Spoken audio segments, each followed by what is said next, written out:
your weekly horoscope with Jerry and Matt.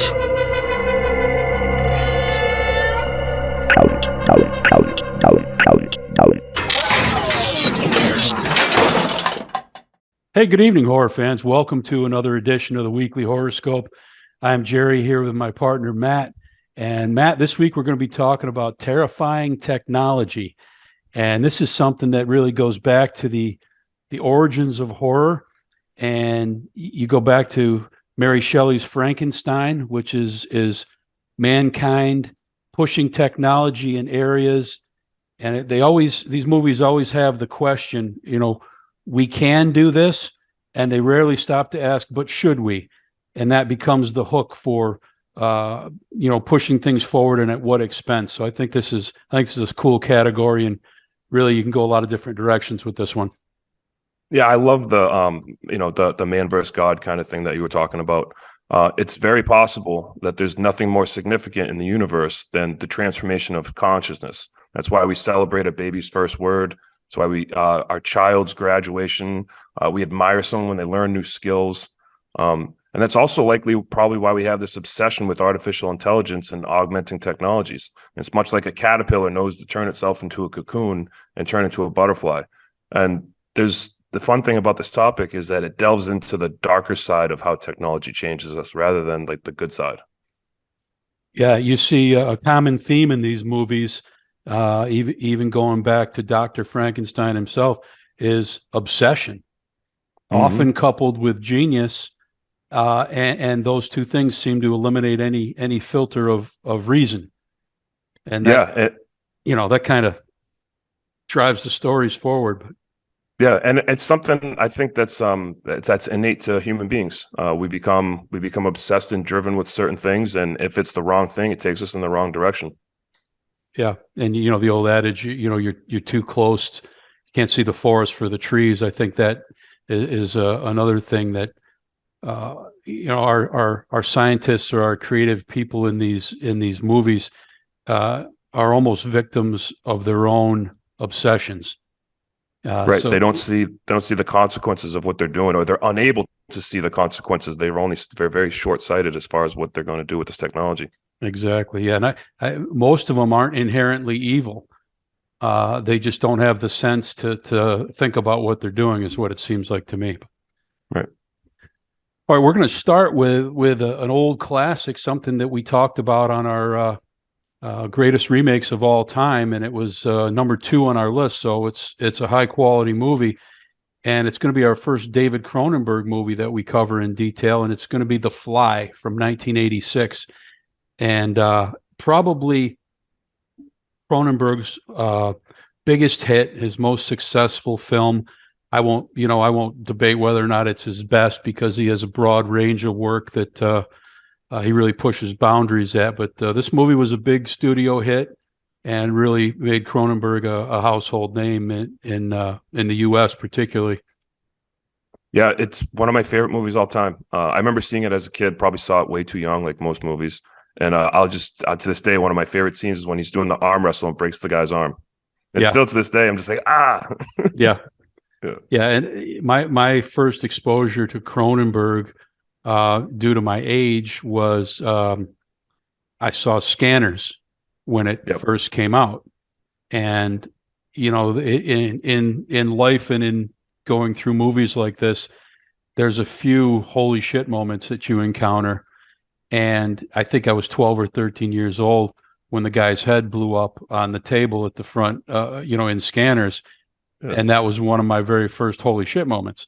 And I learned there were earlier Cronenberg movies, like The Brood and Rabid and so forth, that are also very, very good. But that was kind of my introduction. So I was with him from that point forward, following his movies for sure. It had an impression on you, that body gore element to movies.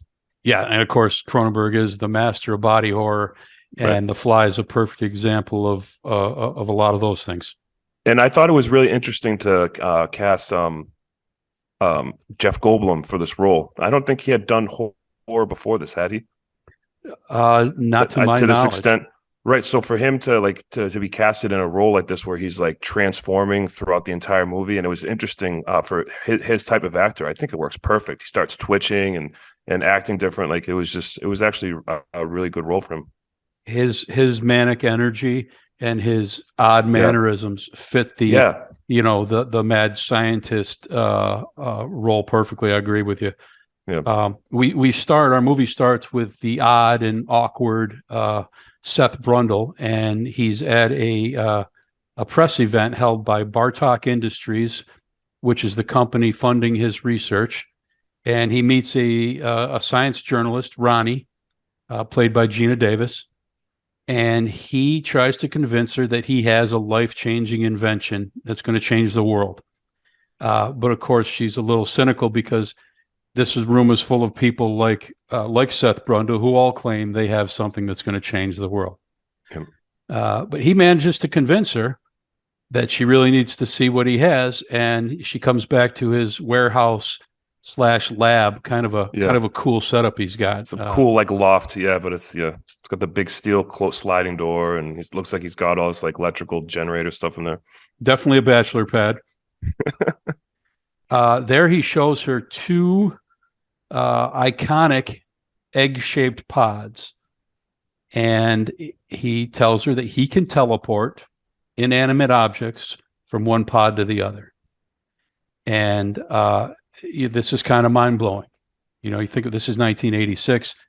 We don't have the ability to do something like this, today. And right. To my knowledge, there's nothing on the horizon saying we're going to. Which is actually really interesting about this movie is that one of the reasons it holds up is because it's talking about a technology that still doesn't even exist to this day, but scientists are still looking into it. Yeah. So she's convinced that he's got something special here, and he asks her to document his progress through the trials and experimentation and give her an exclusive in exchange. So they start this, cooperative relationship through this process. The issue he has at the early stages is live tissue does not work. He attempts to transport a poor baboon, and it's put back together in the other pod completely randomly, and he's just a pile of bloody goop. Yeah, that part actually confused me because I was like, why does he have a baboon, the most dangerous primate on the planet, like one of the most dangerous monkeys in his apartment? That thing would rip your face off. Baboons are horrifying. Not after what he did to it, it won't. Because it became like a stew. Yeah. And, poor baboon. Yeah. And great effects right there, by the way. I really liked it. 1986, that body gore like you're talking about. Academy Award winning special effects by Chris Wallace. Yep. Yeah, very good. It was particularly for the time. Right. I was having this discussion with my daughter last night. It'd be good now. If someone did that in a B movie now, I'd be like, oh, nice. Yeah. I had this discussion with my daughter Sarah last night, and we were talking about this movie, and she's a child of the CGI age. And she explained it really well from her perspective. Like, when I saw this stuff, it was groundbreaking and blew my mind, and I still have that feeling about it. With her projecting back, some of the special effects, particularly in the 80s, just seemed cheesy and not that well done. She doesn't have that forward-looking appreciation that I have. So, right, good perspective on it. But I was amazing at the time, and mind blowing. Yeah. One thing that is a good perspective, but one thing I always think about is, well, if someone asked you, it said, here's a bunch of raw materials, how would you make that happen? You know what I mean? Like, to me, that's the magic trick of it. Like, it's a magic trick. Like, it's I wouldn't know how to make a bloody baboon look like that. Like, you know what I mean? And they kind of like, it's just really good. Like, what they're doing is just such an art. And I think I just appreciate the fact that it is an art. And that's to your point of this holding up so well. I don't know that there's many effects in here that you would touch with CGI and do a better job. So that's kind of the ultimate compliment. You wouldn't have the goopy sliminess that this movie has. Yeah. It's perfect. So he comes to a realization, and he figures this out he takes two steaks and he teleports one and doesn't teleport the other, and then they cook them both just to see the difference. And they eat them, which I thought was a little bit, and hopefully they cleaned it after the baboon. Well, it was a little messed up because he had her try it first. I'm like, hey, shouldn't you be trying? It's like Hey, he's if you like, here, want the try this. exclusive, Yeah. you're going to eat this Yeah, teleported that's meat. probably what it was. Yeah. They look the same, but the teleported steak is tough and doesn't taste right, and they can't eat it. And he realizes the machine doesn't understand living tissue, and he has to teach it. So he sets about, adding to his program. At this point, they've kind of started a personal relationship where they're spending time together, becoming very fond of each other. Her editor at her magazine, Stathis, is also her ex, and he's simultaneously pressuring her for info on the story she's working on and, giving her a hard time because he's jealous. And he threatens to run an incomplete story based on, and she's saying, this is going to be worth the wait. You got to trust me on this. And, he's not listening to it. I like how this movie has a lot of little elements of humor in it here and there if you catch it. Like when she's telling her boss about initially telling her about like, oh, he made my scarf transport from one place to another, and he's like, that's just an old bar trick. People have been doing that for years. Yeah, not quite like this. I was like, is it really? Like, through the additional programming and the teaching, they successfully teleport a second live baboon. And he comes out and he jumps up into, there's the fog when they open the door, the kind of the mist, and you're waiting to see, is this another pile of goop? Yeah. The baboon runs out and jumps up into Seth Brundle's arms. And it's like, wow, this seemed to work. Mm-hmm. But of course, you can only tell so much, right? There's limited testing. And then this is where things start to go off kilter because Seth now wants to celebrate. In his mind, he's figured it out. And this is a done deal. And but Ronnie has to leave, and she has to go to Stathis to kill the story. And she doesn't explain this because she thinks he'll be mad that even little bits got leaked out already. So she just leaves to go kill the story, and he's mad. And he's mad. He's like, oh, you're going back to your ex. I get it. He's like, well, it is him, but I got to go. Like, and she's kind of caught in a tough place, like a rock in a hard place where she can't say why she's going, but it is because of work. So I always believe in honesty. And I do feel like she could have said, he wants to run a story about you without having all the pieces right. And I got to stop him. That would have been the truth. Truth is always better, but never lie to a paranoid person. It just makes it worse. Just like you said, truth. Just so now he's jealous, and he thinks she's rekindling the relationship, as you said, and he gets drunk. And what happens when you get drunk? You get the old beer muscles, or lack of common sense. Yeah, over aggressive. He decides he's going to teleport himself. Yeah, he looks at the monkey while he's taking a shot, and he's like, "We don't need to test you. I'm looking at you right now. You're fine. You know what? I'm going to do this." Yeah. And this, goes back to what we talked about, the obsession overruling the common sense, and it certainly bites him here. He gets in the pod, and he programs it to go. The door's shut, and a housefly had entered the pod and is sitting in the window, ominously just sitting there. And it's a beautiful camera shot. It's him with his clothes all removed, and he's crouched down. And you're looking through the window of the pod, and you just see the little fly sitting on the windowsill. And it's like, oh, crap. So he teleports, and he emerges, and he seems fine. He's completely coherent. He can talk. Ronnie comes back, and she tells him, now she explains what was going on, and they reconcile. But Seth is starting to have changes right away. He craves sugar at a crazy rate. Yeah. And he finds himself with increased strength and stamina, and lo and behold, sex drive. Yep. His metabolism, everything's kicked up to 11. Yeah. He believes this is the best version of himself. He believes his body has been purified, that the idea of taking him all apart and putting him back together, he's purified, and this is the greatest thing ever. Yeah, which is actually it's interesting that's where it goes, because Like, yeah, he has no clue that anything went wrong. There was no diagnostic that he looked at the end. Like, he should have had a report. How did the teleportation go? And they should have had a report, right? It should have put up there, hey, you were fused with the fly while you're in there. There's none of that. He fully believes what it is, and that it's just new technology that's going to change people. And that data's in there because he goes. It is in there. He just never looks at it. He just doesn't look at it. Yeah, he doesn't look at it. Yeah. But yeah, rather than, not only did nothing go wrong, he thinks things went incredibly right because he feels so good and powerful. Yeah. He's trying to convince other people they should start doing it too. Yes. One night, a strange, thick, dark, and bristly hair grows out of a cut in his back. And it's just really weird and alien looking. And it's very coarse, and he's starting to get lesions and acne all over him. Yeah, he's getting sores on his face. And he insists the process is good for you because he feels great. And they get in a fight because he's trying to force Ronnie to go through. And she wisely refuses and leaves.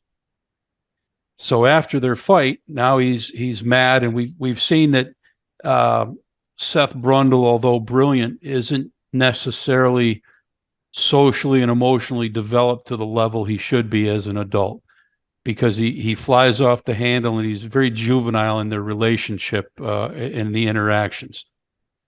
So yeah, and it starts to get worse. He starts to get a lot more aggressive. At first, he's just very awkward, and then once he goes through, he's awkward, and he has this mad scientist attitude about him.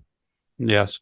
So after their fight, all he wants to do is go out to a bar. He feels great. He feels strong. And this is where he goes to a bar and he gets in the arm wrestling match. And he's shirtless. He's wearing a jacket with no shirt. Yeah. Like, just it's total arrogance. Yeah. Yep. And like you mentioned earlier, a great scene. He just snaps the guy's arm, compound fracture straight sideways. And the bones are sticking out, and it's just brutal. Yeah, it takes the girl and runs. He grabs they were talking to a woman in the bar. He grabs the woman and brings him home with her. And he just feels great. So he's going to have sex with her, and everything's great in his world. Yeah. He tries to convince this girl that she should teleport. But Ronnie shows up and intervenes and saves the girl from going through. Yeah. He's like, "Oh, thanks, Mom, for showing up." Yeah. He's like real rude. He's very rude to her. Yeah. He's just not a pleasant person at this point. He gets angry. The girl leaves, and he gets angry and throws Ronnie out. And this is where we start to see, this is where the Academy Award stuff starts coming into play, because his physical deterioration begins. His fingernails begin falling off. And it just, his general, his face is getting the blisters and the sores. He's unrecognizable as a human being at this point. And continues to get worse. But so he checks the computer history on his teleportation, much like you suggested he should have done minute one, and discovers the second life form. And in this really well done scene, he's typing these questions into the computer. So what did you do? What decision did you make? And the computer's giving brief answers, and finally concludes with him saying that they fused the two organisms on a molecular genetic level, and basically have created Brundlefly. Which I just thought that was well done. It was kind of a tense moment, like what's going to happen here. Yeah, I really enjoy that scene where he's asking. He's like, "So you're telling me I absorbed the fly, right?" And the computer's like, "Nope." Yeah, we fused your DNA at a molecular level. Yeah, absorb would have been probably okay. Still a little gross, but computer's like, remember earlier when you called computers stupid? Well, this is what you get. Yeah, he continues to get worse. He's looking in a mirror. And, there's pus running out of his face, and there's like giant growths popping. There's a lot of pus in this movie. Yes. A lot of white pus. And his ear he's scratching, and his ear just falls off into the sink. Yeah. And like you said, he at this point, he no longer looks human. Yeah. And he's saving all his body parts in the bathroom. He's like storing them in there like relics. Yeah. Yep. See, it's going to fall off tomorrow. Ronnie checks in on him, even though he was an ass to her. She cares about him, and he's so bad he has to. You can see empty donut cartons all over the place. The place is completely destroyed and disheveled, and he has to vomit on his food before he can eat it to break it down. Can't have solids. Yeah, so he is gross and goopy. His food is gross and goopy. His vomit's gross and goopy. It's as you said, it's not for the queasy stomach. Is this movie? Right. Yeah. It's special effects are great, and I like how they implemented that as well. Like, because that's apparently how flies have to eat. They have to put the acid on like the little food that they have. But it's really cool that they had that effect, like magnify like the human being level. Yeah, and he tells her, he looks like a nightmare, but he tells her it's not all bad.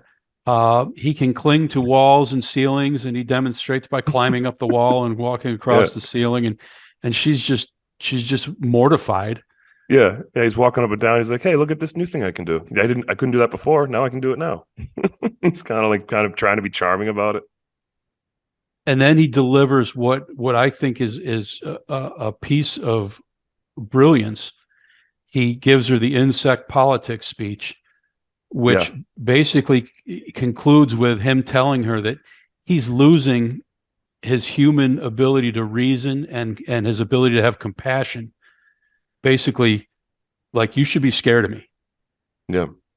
Yeah. One thing about this movie is, as great as the special effects are, it also has a lot of great dialogue, especially as he starts turning into the monster, like towards the end, when he starts to, like, the last part of his human being starts to kind of shine through, as if like he's desperate to cling to that part.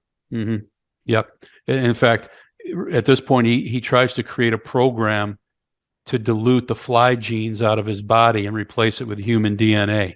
So now and maybe it's something he could have approached before he started falling apart, but he's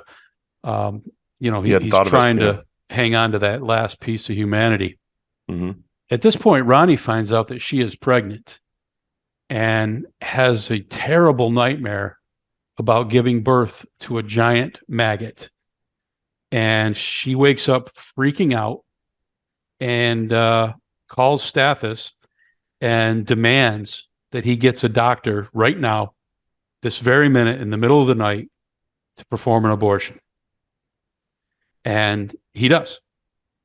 But before it can happen, Seth abducts her and brings her back to his lair, which is the same place he's been going, but now it seems more like a lair. Yeah. Because of his evil nature at this point. Right. Yeah, that is a good point. But like he's basically making the claim that, this is the last part of my humanity that will live on. And if you do this, then the part of me that's human will die forever. That's right. He's begging her to carry the child to term, as, like you say, his last remnant of his humanity. Stathis breaks into his lab with a shotgun, and here you get some really goopy effects as Seth attacks him with acid vomit to his hand and foot, and it just eats through his flesh, completely debilitating him. Yeah, and they show the whole thing too. That's what I love about this movie. They actually show it. Like, yeah, they go through the whole process. Yeah, they're not shying away. He's about to vomit on Stathis's face, which obviously would kill him. Mm-hmm. And Ronnie screams and gets him to stop. At this point, now Seth wants Ronnie to get into the pod with him and fuse all of them, him and her and the unborn baby, into one organism, the ultimate family. Yeah. and she's fighting back, and through her struggles, pushing him away, she actually tears off his jawbone, which just falls like the rest of his body parts. Yeah. And that kind of triggers a transformation into this insectoid creature.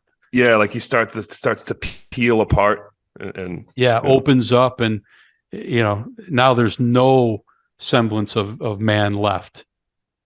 He just looks like a giant insect. Yeah, and again with the award-winning effects, I mean, it's so really well done. Like his eyes like goop out of his head, and then like it peels back, and like you just get the full-on transformation. It kind of goes back to like those really famous good werewolf transformations. Like it was really cool. It was really well done. Yeah. The thing about this transformation, if you will, is it's kind of we've seen werewolf transformations, some better than others. I don't remember ever seeing a transformation like this before or since. It's so very specific to this movie and really well done. Yeah, I agree. It's one of the best transformations I've ever seen in a movie. At this point, he has Ronnie trapped in one of the telepods, and he gets into the other. But the crippled Stathis manages to get his shotgun, and he shoots and severs the cord that connects Ronnie's pod to the computer. So now the whole thing is on the fritz, but the timer's going to trigger this transaction. So the Seth, the Brundlefly creature, now tries to get out of his pod, but as he opens the door and starts to step out, it's activated. The process is activated, and the result is a fusion of man, fly, pieces of metal pod. It's very H.R. Geiger alien-esque in the biometallic aspect of it. It's just a mess. Yeah, it's a doomed creature that's not going to live long. And I think at this point, the Brundle left in him is minimal, but he does manage to crawl to Ronnie, and he lifts the shotgun to its head, and is basically looking for her to end his suffering. Yeah, and she mercifully fires, and then falls to her knees in tears. Tragic ending as you would probably expect from the narrative here, but just an incredibly well done movie. Yeah, I agree, and it's the perfect ending too. Like it's not like he goes on this like evil rampage where he becomes this evil thing. Like he just he was trying to find a way to fix himself, and then the transformation kept getting worse, and then he gets put out of his misery. Yeah, as we talked about, he wasn't inherently evil. Right. He was just blinded by his obsession and lost any ability to have common sense, and it certainly came back to haunt him. Now, for all the credit I will give Chris Wallace for his effects being amazing, he also directed the sequel, The Fly 2, which is as forgettable piece of junk as there is in the sequel world. So nobody's perfect. Yeah. That's a hard movie to follow up with.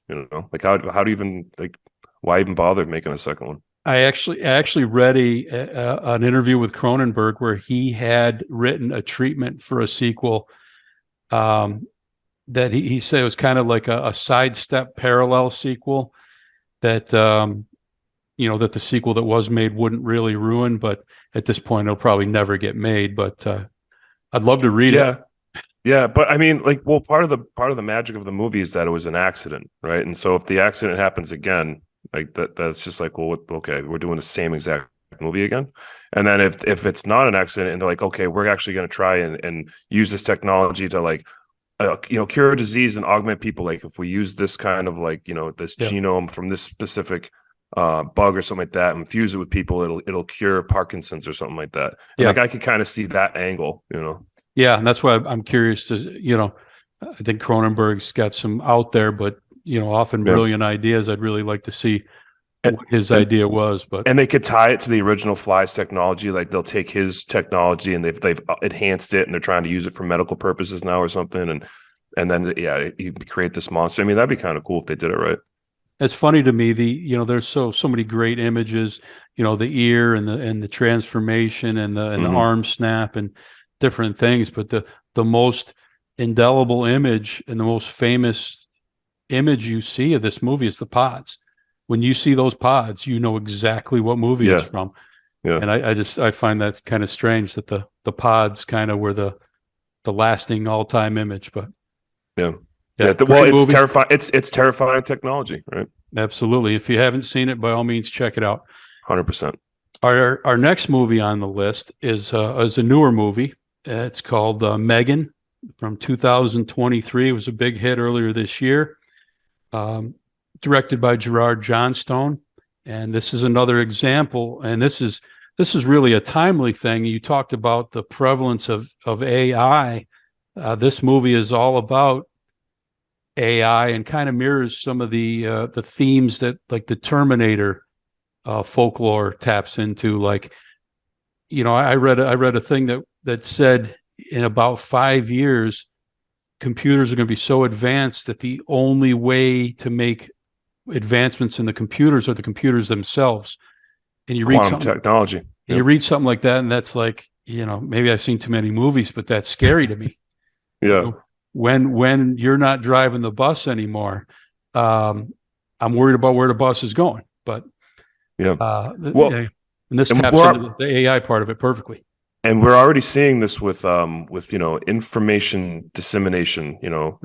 We're seeing this we see it on the internet and social media, how information can be influenced with artificial intelligence technology. So that's like one aspect. And so then that can probably be more horrifying than maybe like who's driving the bus kind of thing, because it's who's driving the bus, but it's who's controlling the information. Right. And so that'll be something we deal with over the next 10 years. But yeah, there'll be a lot of ways that it affects people. There's layers of terrifying things to worry about here. Yeah. Yeah.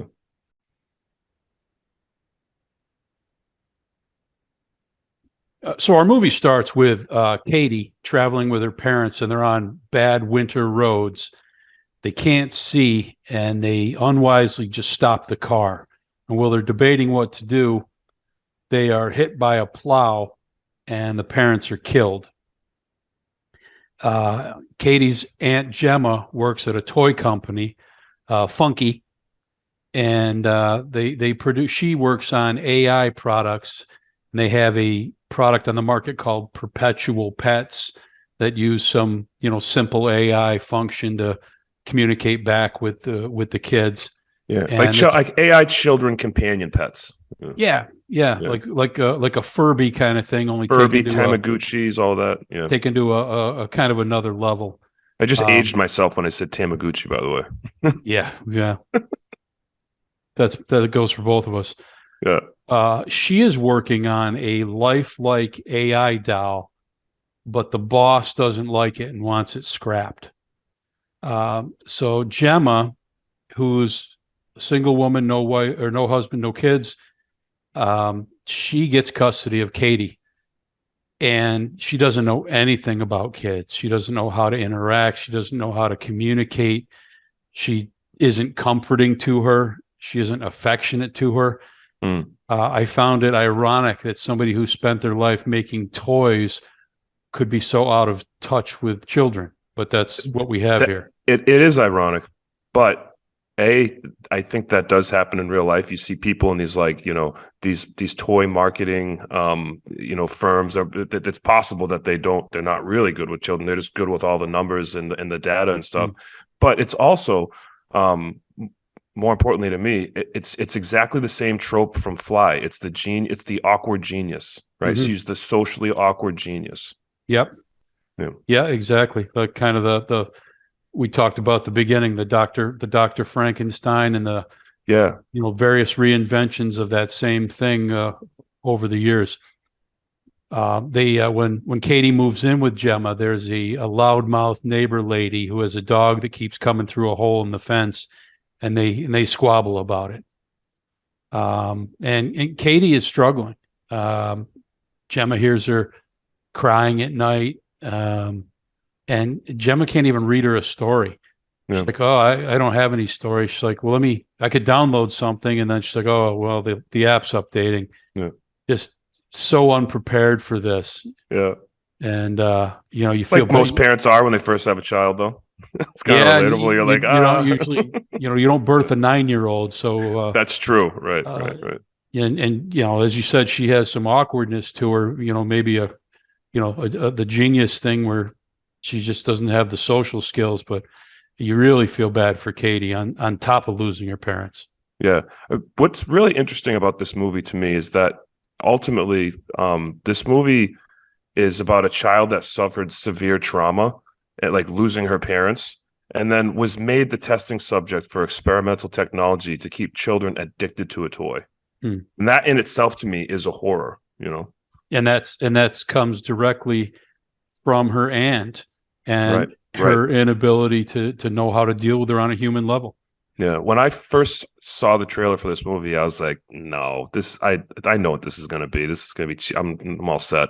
And then everyone told me, no, go see it. It's good. It's good. And I was like, all right. And then I finally came around. I watched and I was like, oh, this is really good. Like it really subverted my expectations. It was way better than I thought it was going to be. Yeah, I saw it in the movie theaters with a big group, including my 10-year-old niece who really wanted to get into horror movies, and we thought this was something reasonable. And Yep. I sat next to her, and she was good through the whole movie. She got a little tense at the end, but it's well done, but it's exactly what you think it's going to be. It doesn't take itself too seriously. It plays with the subject matter to some degree, but the beginning, the Katie character losing your parents and suffering what she's suffering is that part's obviously very serious. Yeah, and they do a good job balancing the humor and the fact that, like you said, they know what kind of movie it is, so they kind of like that. They realize that like kind of playing with it, like it's goofy. There's a robot, like even like even the other people, like, oh, what is that thing? That's really cool. Like they're kind of like the movie does a good job being self-aware.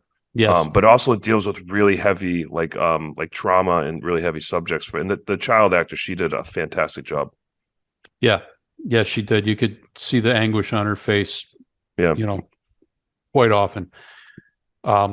One night, Katie comes into Gemma's home office and is fascinated by her work, and she's watching her work on the pets, and she introduces her to Bruce, which was an AI robot that Gemma made in college, and it ran by gloves where it mimicked the movements. And Katie for the first time is perked up a little bit. She's showing some interest, and Katie makes the statement, if I had a toy like this, I would never need another toy.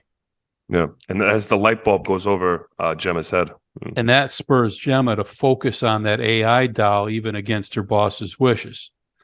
One thing I would note, I thought her boss, I don't know the actor's name, I thought he was awful. He did not vibe with me as a corporate boss. Every David, time he came into a David. scene, it threw me off because I just thought he was bad.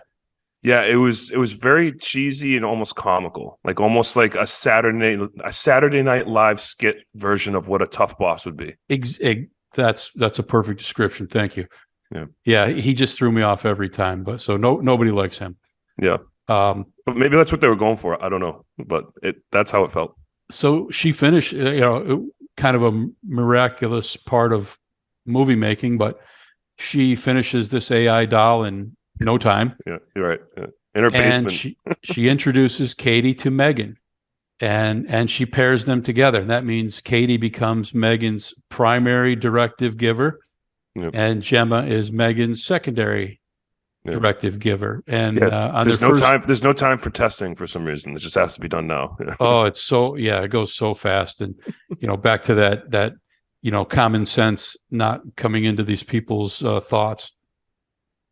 Yeah.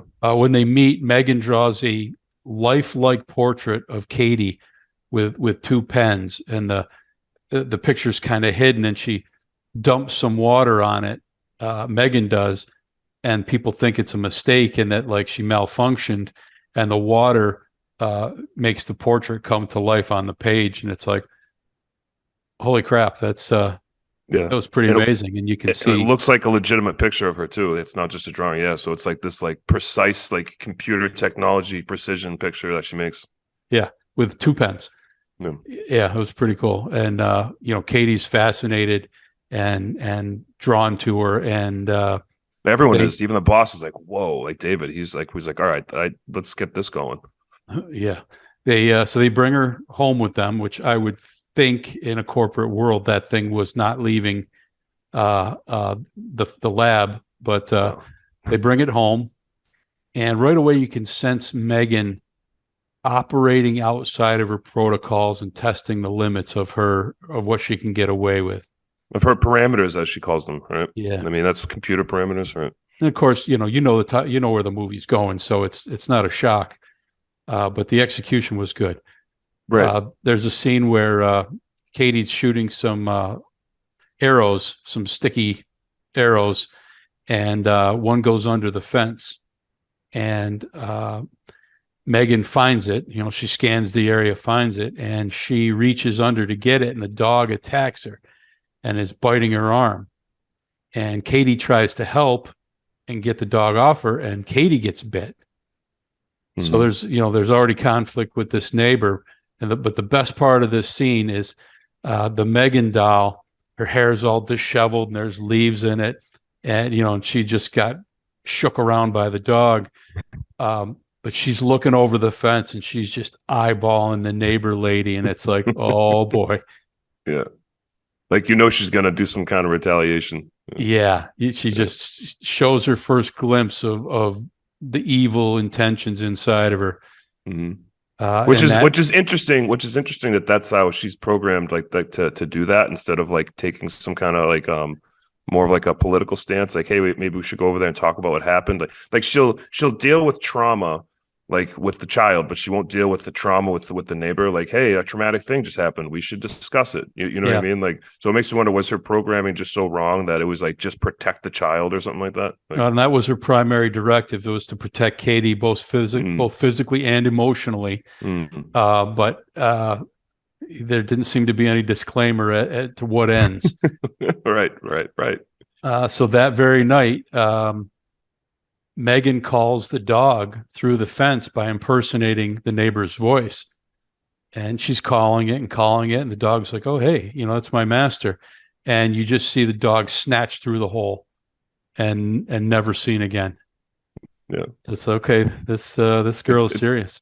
Yeah, that's the introduction to her violence, which I like how they did that. They it was like subtle at first. It's just, it's to a dog. It's not to a person.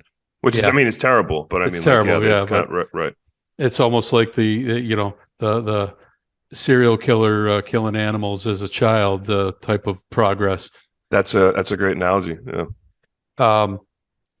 So Megan is being brought into the corporate board for a demo with Katie, and it first appears like it's going to go poorly. Katie is very upset at this point, and she's crying, and Megan sits with her, sings with her, and then starts talking about her parents' memories, and then records some things Katie says. And she goes, I'll always have these memories. I can share them back with you at any time, so you'll never forget your parents or how you feel.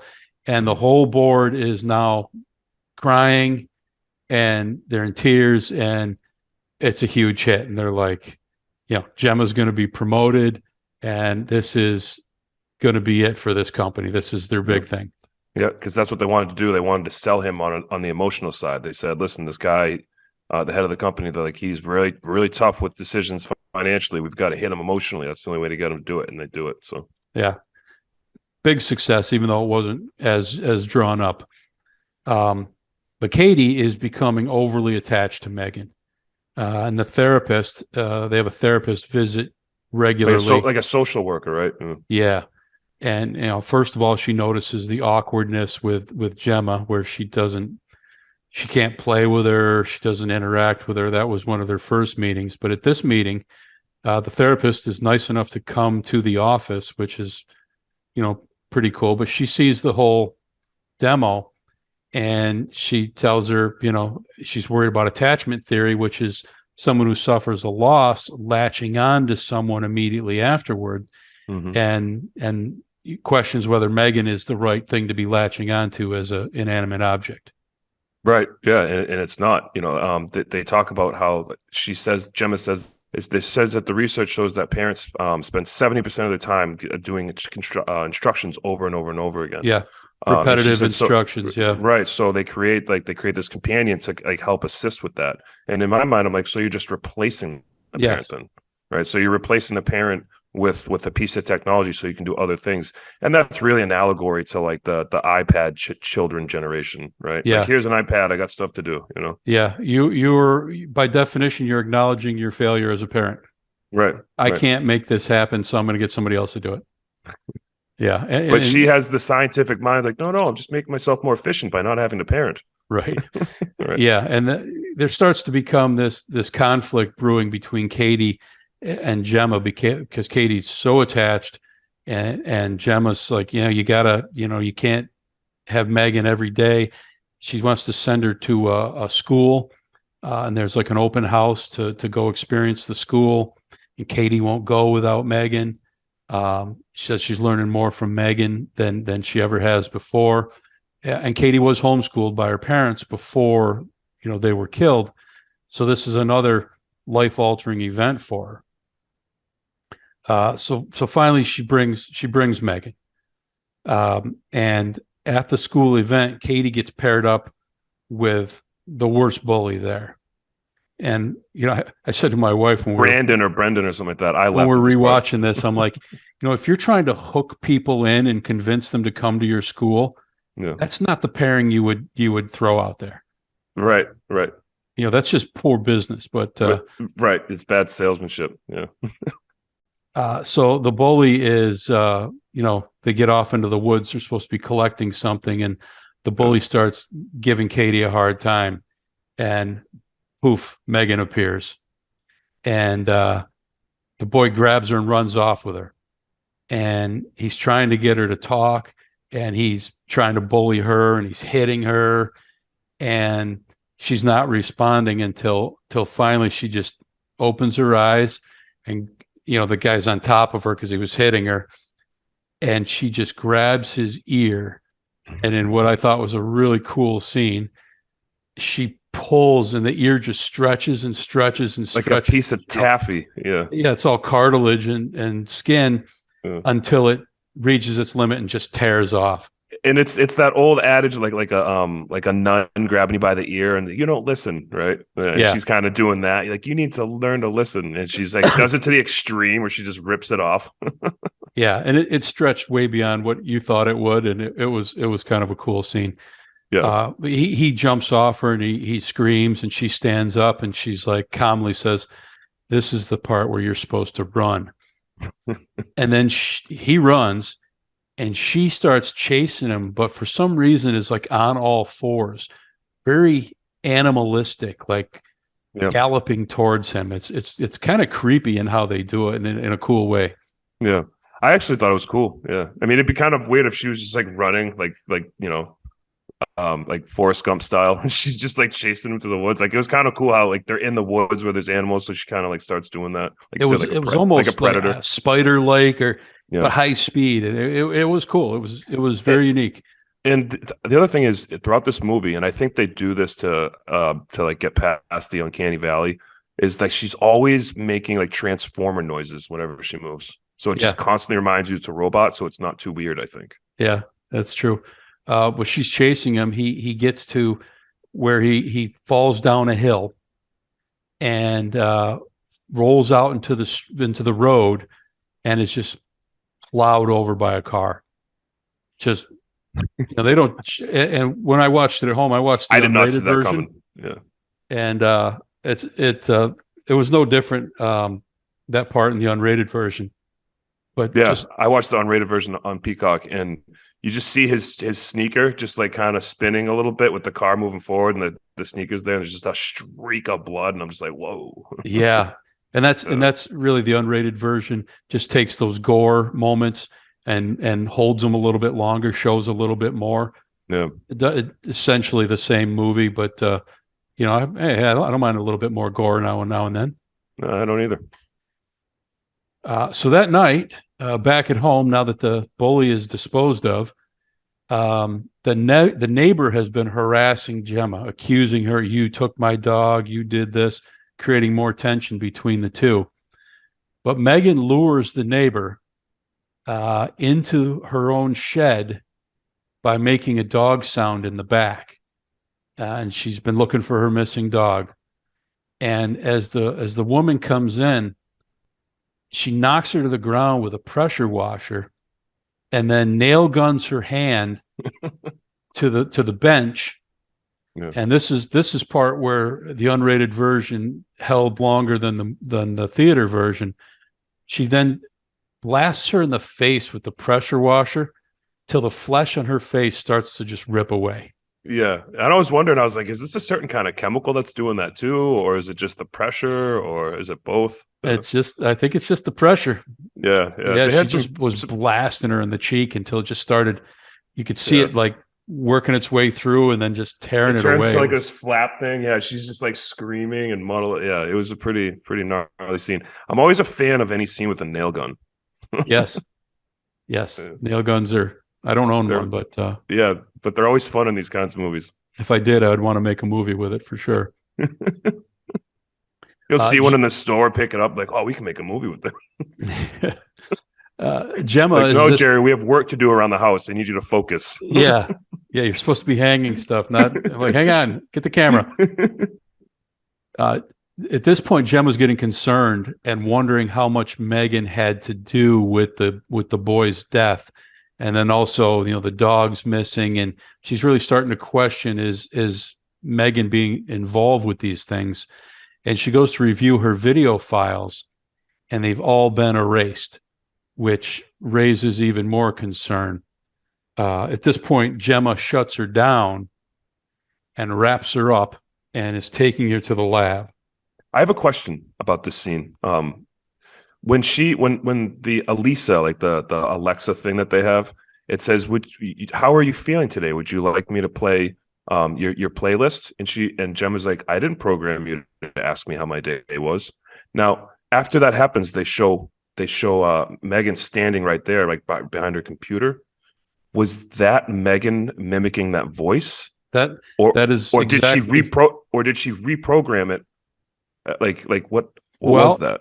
I took that as she was duplicating that voice because, Gemma said right away, you're not programmed to do that. And then she lowered the thing and Megan was standing there. Okay. And we find out later that Megan probably was playing around with the home AI device. Yes. Like towards the end is a whole nother thing. Yep. Yeah. So that was how I took it. Okay. But so she's got her wrapped up. She's all packaged. She's shut off, and she's got to take her back to the lab. But now Katie's very upset at this. They take she's her spazzing, like kicking the door, like kicking the car, like she's like having a fit. Yeah, you're right, a fit. So Gemma tells her team they bring Megan to the lab. They tell her not to let her out and to cancel the premiere tonight. There was a worldwide release being. Megan was going to be shown to the world that night, and Gemma says, "You got to cancel it," and she leaves. She's taking Katie home for the first time. She's doing something that makes sense, and like I got to go be with Katie, and we got to work through this. Right. She's finally trying to be like the rational parent instead of the scientist. But Megan's not going to go that easy. So she first locks the team out of the computer, and then shuts it down. And they realize they're going to have to manually unhook her so they have control. And I thought it was a pretty well done scene. The male lab assistant, he keeps going up and slowly unplugging one thing, and he's really hesitant. He's nervous, yeah. And you're just waiting for it. And he's about to unplug like the fourth thing. And each time he got away with the fourth time, she takes the chain that she's hook, yeah, and she just wraps it around his neck and grabs the other side and pulls him up. And he's just hanging there, strangled. She ties it around the post, and she walks out, pokes a hole in some flammable gas. And just walks out. Yeah, it's just chaos. The other lab assistant goes to try to get the guy down, and as she's trying to help him down, just explosion in the lab. Yeah, as soon as he gets released, boom. Yeah, and so she was just like totally in control of the whole situation. It's very cool. It's a very tense scene. I liked it because then, because then once he's up there choking, you're wondering like, oh wow, is this it? Is he gonna like just like strangle to death? And then then she comes in, the assistant comes in and helps him, and he's like, oh, he got free. And then there's an explosion right after that. It was kind of like they did a lot of like up and down stuff right there. It was cool. Yeah, my favorite part was Megan just walks out, with it exploding behind her like a total That badass slow move, motion. Yeah. They threw that in there. Yeah. Well, in the hallway, she happens to meet the boss, David. And this is the scene where she does the famous dance that was odd. It was kind of cool. It was weird, but to me, it just kind of demonstrated that the programming is out the window, and she's doing whatever the hell she wants at this point. Yeah, and she's just trying to distract him so she can grab a knife. Yeah, she takes the blade off of a paper cutter, and he tries to leave, and he runs towards an elevator. And as he opens the elevator, she impales him from behind and just comes right out through the front of him, right in front of his assistant. And then Megan talks some crap to the assistant and then slits his throat. Yeah, says some evil stuff like, "No, I didn't kill him. You did." Like, and then gives she's his whole frame him for backstory. it. Yeah. And then so you think she's gonna let him live, and then she just kills him. Yeah. So the elevator comes down into the crowded lobby where everybody's waiting for this big premiere, and opens with just the bloody bodies laying there, causing chaos. And Megan just walks out through the front door and gets in a vehicle and drives away. Yeah, it's like she jumps in a Ferrari. They're like, "Let's give her a badass car." She. Yeah. She just jumps in and fires it up and is gone. Yeah. And she arrives back at Gemma's house, and they fight. They're basically fighting for control, but they're both trying to keep it quiet from Katie at the same time. And they're like, "Oh, nothing. We're just working on some new programming here," and totally playing it off like we're not fighting. But it's funny, it's like kill each other. Right, it's like the husband and wife in the other room, like, no, everything's fine. We're just having a talk, They end up in Gemma's shop, and Gemma's using hedge trimmers to fight her off, and she ends up gashing her silicone face open, and the hedge trimmer gets caught in her hair and rips most of the fake hair out, creating a whole new just demonic looking toy, nightmare look for Megan. Yep. But even, despite all that, Megan gets the upper hand and is about to inflict some damage. And Katie walks in, and she's playing it real cool and like, "Hey, what's going on?" But meanwhile, she has the gloves on, and she uses the gloves to control Bruce the robot, and uses him to grab her, bash her, pick her up, and rip her in half. Yeah. And you think, which was awesome. Yeah, you think, well, that was really cool. And Katie figured out. Katie was a smart girl. She figured out that Megan was evil, even though she loved her and was infatuated with her. She realized that it couldn't be that. She's killing people. Yeah. And unfortunately, Megan's upper half keeps coming. She trips the Bruce robot to the ground, which kind of blocks off Gemma, and then she goes after Katie. And I don't know why, but it's a classic trope for robots to get cut in half and then crawl back and continue to kill. It's like every single robot does this in every movie. Yeah, well, you don't need legs. That's true. We've talked about this before. When you get the evil character of your movie down, you don't stop, and then that's what everybody does. Yeah. I knocked him out. He's not knocked out. He's going to be up in 10 seconds chasing you again. Yeah, we've got 2 more scenes out of this. And, for a robot, AI robot particularly, she doesn't care about her legs. Right. She's got hands. She's strong. It's not connected to anything important that powers me. It's just loose electricity flopping out. She tells Katie, she's like, "I thought we were going to be, family," and basically saying it's too bad I'm going to have to kill you too. But Gemma gets to her in time and bashes her in the head with a tank, and she just starts wailing on her. She's bashing her head, and she rips the skin off, and she pulls her camera eyeballs out, and but Megan continues to fight.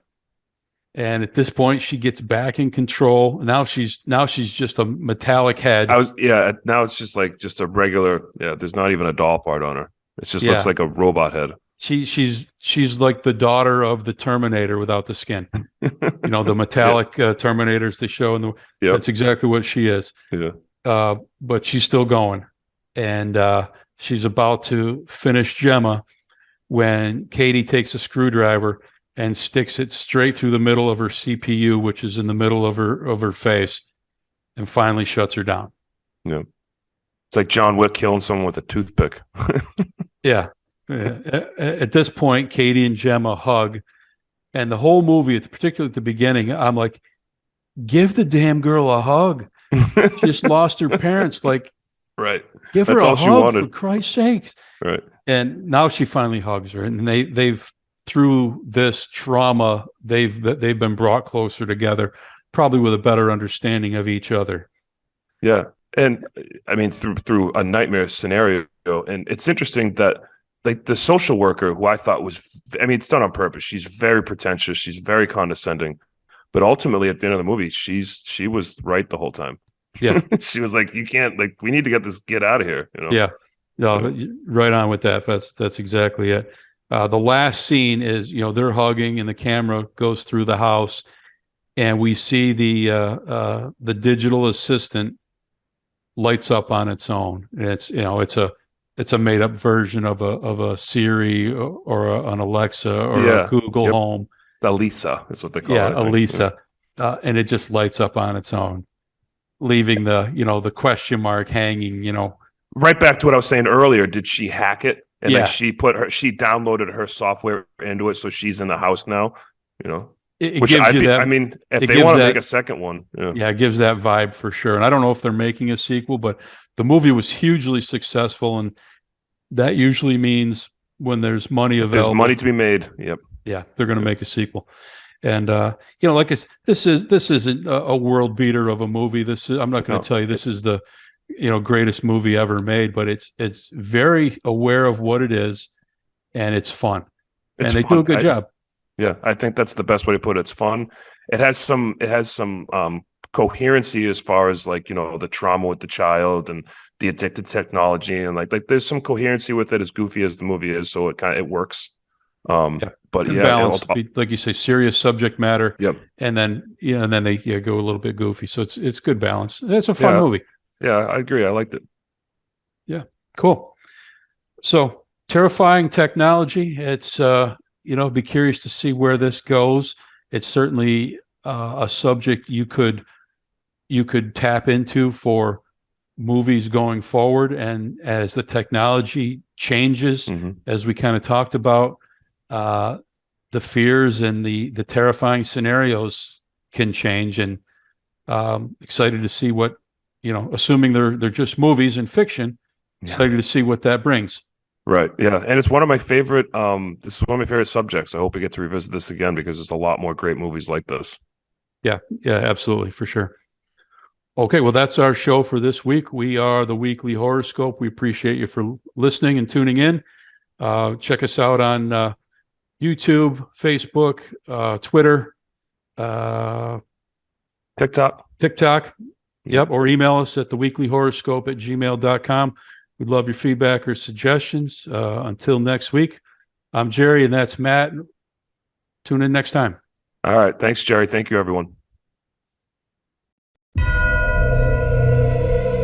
Your weekly horoscope with Jerry and Matt.